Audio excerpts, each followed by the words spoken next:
تخيل إنك في ليلة تخسر كل عيلتك قدام عينيك، تلاقي نفسك وسط عصابة من الوحوش البشرية في غابات النرويج. النهاردة هنحكي قصة فين سيناء، البنت اللي قررت إنها مش هتكون ضحية تانية، وقررت تواجه ديجيمار، الست اللي قلبها حجر وكل بيترعب من اسمها. رحلة هروب مستحيلة بين الجبل والدم هتوريك إن النجاة مش محتاجة جيش، هي محتاجة قلب ما بيعرفش يستسلم. جهز أعصابك إننا داخلين في ملحمة بقاء مفيهاش رحمة. يلا بينا نشوف إزاي سيناء هتعمل إيه في جحيم النرويج. بيبدأ الفيلم مش بكلام، بقدرات واسعة جدا للنرويج. هنا مش خلفية الطبيعة، هنا عدو. الجبال ضخمة لدرجة تحسسك إن الإنسان مجرد نملة. عيلة سيناء مش ماشية عشان تتفسح، هما ماشيين هما في عينيهم نظرة الوداع. الأب بندي شايل قلق العالم كله فوق كتافه، والأم ماري كل شوية بتبص وراها كأنها مستنية الموت ينادي عليها. الصمت كان تقيل لدرجة إن نفسهم كان مسموع. سيناء كانت ماسكة إيد أخوها الصغير تيني اللي كان بيمثل لها الأمل الوحيد اللي فاضل من ريحة بيتهم القديم اللي أكلوا الطاعون. فجأة بيظهر سهم. السهم ده مش بس اخترق جسم الأب، ده اخترق أمان سيناء للأبد. سيناء بتشوف كل حاجة بالبطء، الأب بيقع، الأم بتصرخ، والوحوش بيطلعوا من وسط الضباب. العصابة مش لابسين لبس فرساني، دول لابسين جلود حيوانات، وشوشهم متغطية بالطين والدم، عيونهم مفيهاش حتى ذرة ندم. الهجوم كان سريع. سيناء شافت السكينة وهي بتلمع قبل ما تذبح أغلى ناس عندها. اللحظة دي سيناء ما كانتش بتغير، هي كانت مشلولة من الصدمة.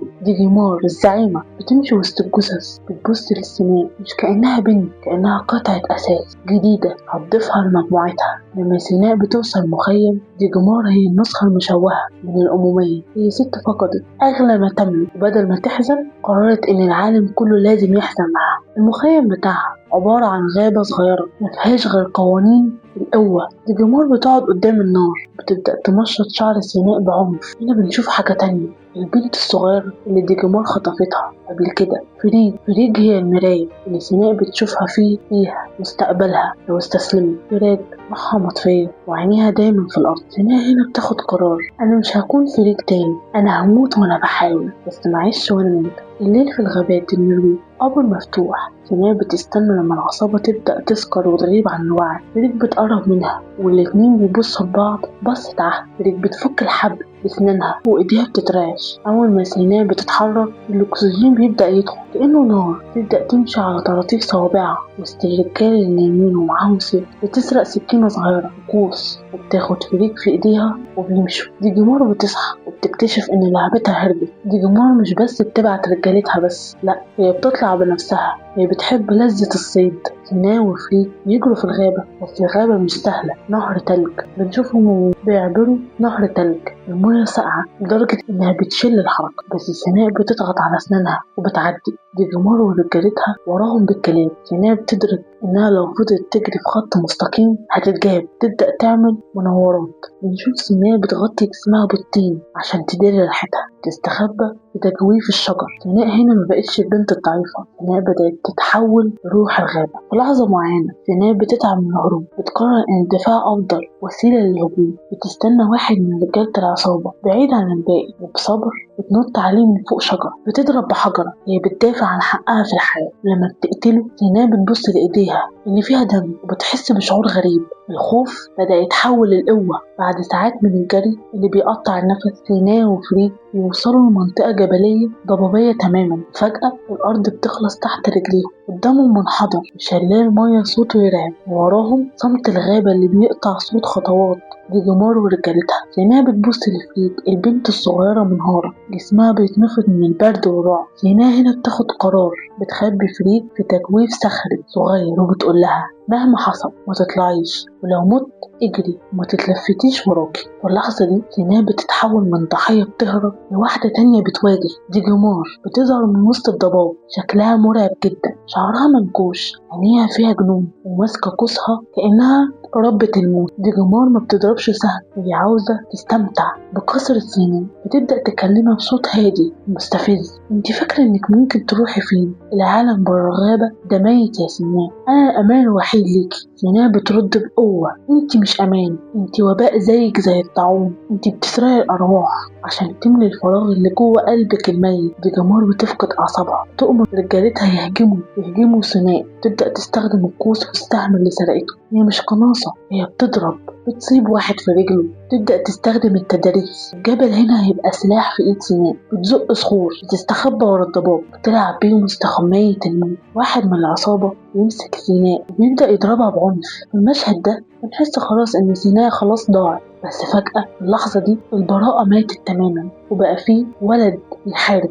الرجالة كلهم وقعوا أو تاهوا في الضباب، مبقاش فاضل غير ديجامار وسيناء. المواجهة بقت شخصية جدا. ديجامار بترمي القوس، بتمسك خنجرها، وسيناء ماسكة سكينتها الملمومة. الاتنين بيلفوا حوالين بعض زي الذئاب. ديجامار بتبدأ تجرح سيناء جروح سطحية عشان تعذبها، جرح في الكتف، جرح في الوش. سيناء بتنزل على ركبتها. ديجامار بتقرب منها وبتمسكها من شعرها، ترفع راسها لفوق: كنت عاوزاكي تكوني بنتي، بس دلوقتي هخليكي تكوني ذكرى. لأول مرة بنشوف الخوف في عين الست دي. هي مصدقة إن البنت الضعيفة هي اللي أنهت حياتها. سيناء بتزق ديجامار من فوق المنحدر. قصة ديجامار بتقع في الهواء وتختفي في الشلال، كأن الطبيعة قررت أخيرا إنها تبلع الشر وتطهر الأرض منها. سيناء بتقع على الأرض مش قادرة تتحرك. فريد بتجري عليها وبتحضنها. الصمت بيرجع تاني للجبال، بس المرة دي صمت سلام مش صمت رعب. الشمس بتبدأ تطلع، خيوط النور بتلمس وش سيناء اللي متغطية بالطين والدم. سيناء وفريك بيمسكوا ايد بعض وبيمشوا في عكس اتجاه الغابة. هما مش عارفين هيروحوا فين، ممكن يموتوا من الجوع او البرد، بس هما احرار.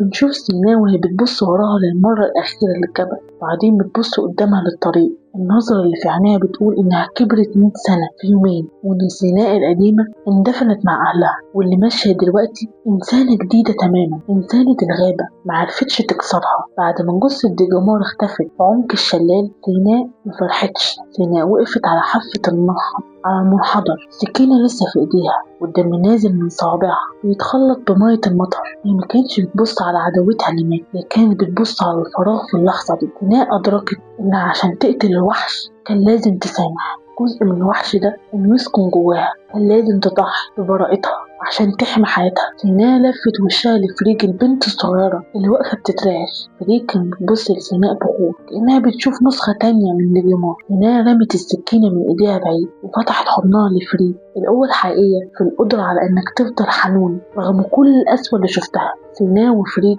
نزلوا من الجبل ورجعوا لمكان المجزرة اللي حصلت في أول الفيلم، المكان اللي جثث أهل سيناء لسه فيه. سيناء ما جمعتش الذهب ولا أي حاجة اللي العصابة سرقوه، هي بدأت تحفر بإيديها في الأرض المتلجة عشان تدفن عيلتها. نشوف صوت ضوافرها وهي بتتحك بالصخر، وإزاي فريد بدأت تساعدها وهما بيدفنوا الأب والأم. سيناء كانت بتدفن معاهم خوفها، وقفت قدام القبور البسيطة وقالت جملة: انتوا ما متوش عشان أنا عايش، انتوا عشتوا عشان أتعلم إزاي أكون حرة. في نهاية فيلمنا سيناء واقفة مش بس عاشت من عصابة قتلة، لكن كنجية من عصر كامل كان بيحاول يحمي الإنسانية من على الأرض. الفيلم ده سيناء ما كانتش مجرد بنت بتهرب، سيناء كانت بتمثل الأمل اللي بيرفض ينطفي في وسط الضلمة. لو بصينا لرحلتها هتلاقي إنها رحلة ولادة تانية، ولادة مراحم الوجع، اتحولت من بنت بريئة بتخاف من صوت الريح بمحاربة الطبيعة نفسها انحازت ليها. الفيلم بيحاول يوصل لنا لقلوبنا أبعد بكتير من مجرد مطاردة غاب. الفيلم بيقول لنا